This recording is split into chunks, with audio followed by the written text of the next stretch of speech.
Di nga ako nakapag-upload ng video ng 3 araw, pero bago ang lahat. Hello, hello, hello Philippines and hello world. Another day, another vlog. Ay, nakakamiss pala mag-voice over, nakakaloka. O, na-miss nyo ba kami? Charot. At heto nga ako, itatanong nyo kung kasama ko ang aking anak kasi wala silang paso. Walang kuryente sa gawin ng eskwelahan nila. Ay, parang mali, lulis yata ito. Wala talaga silang pasok dyan. Pagkatapos ng Martes, half day lang sila. Kaya lang hindi na rin pumasok si Maron kasi nga daw wala silang classroom. So, 3 araw na walang pasok ang aking anak. Yun pala yung kwento, nakakaloka. Maikawa aksang voice over kung ano-ano na yung mga sinasabi ko, nakakaloka.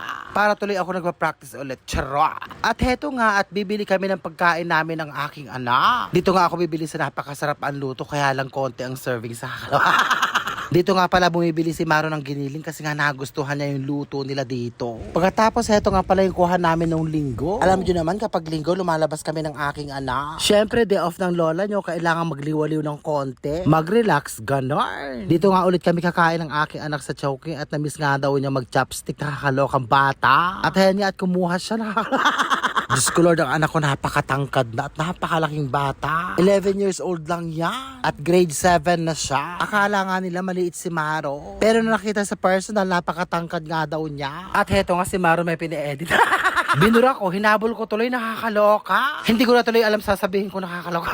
Sabi nga niya sa akin, mag-diet na nga daw siya. Kapag naging conscious siya sa katawa, meron nga akong kakilalang matabang bata. Pero nung nagbinata, pumayat naman siya. Sige, kain lang ng kain anak, i-enjoy mo lang yung pagkain mo. Yung kapatid nga niyang isa, payat. Hello yan. I miss you anak. Miss na miss ka na namin ni Maro. Siya nga pala yung kasama namin nun sa vlog. Na tuwing papakainin ko, nagtataka. Kasi nga daw marami akong binibigay sa kanya. Hayaan mo anak, balang araw makakasama ko ulit namin ni Marong kumain. Hindi kasi pinayagan ng lola niya magbakasyon dito. So, ayun nga, at tapos na kami kumain ni Maron dyan, nagmamadali nga kami. Paano inabot na kami ng gabi sa SM? Hindi ko nga namalayang hapon na pala. At heto nga, pagkatapos nga namin kumain, dumaan kami dito sa pen shop. At may binili nga yung anak ko. Abang may pera, nagsha-shopping ang bata. Bumili nga siya ng sweater na may hood. Kailangan nga niya daw to. Paano kasi umuulan tuwing hapon kapag lumalabas siya sa school? At nababasa nga daw siya.